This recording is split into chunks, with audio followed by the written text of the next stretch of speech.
तर आज बनवला होता मी ABC ज्यूस। त्यासाठी ना 2 बीट कट करून घेतले होते, 1 गाजर, 3 ते 4 आवळे आणि 1 ॲपल असं बारीक कट करून घेतलं होतं। त्यानंतर एका मिक्सरच्या जारमध्ये हे सगळं टाकून ना याला मस्त असं बारीक करून घेतलं।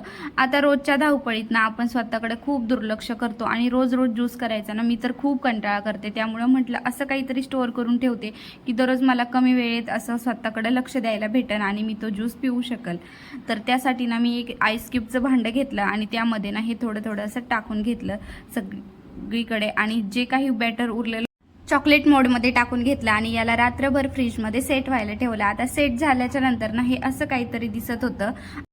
तर आता याला चॉकलेट मोडमध्ये सेट केल्याच्या नंतर याला डिझायनिंग पण खूप छान आली होती आईस क्यूबला। आता 2 ते 3 आईस क्यूब मी या ग्लासमध्ये टाकून घेते आणि थोडंसं कोमट पाणी वरतून टाकते। आता रोज रोज काही शक्य होत नाही ज्यूस करून पिणं, त्यामुळे ना मी असे आईस क्यूब स्टोअर करून ठेवत असते जेणेकरून हे 15-20 दिवस आरामशीर जातात। तर मस्त असं कोमट पाणी टाकून मस्त ABC ज्यूस तयार होतो। तर तुम्हाला हा व्हिडिओ कसा वाटला कमेंट करून नक्की सांगा। चॅनलला लाईक आणि सबस्क्राईब करा। भेटूया पुढल्या नवीन व्हिडिओ।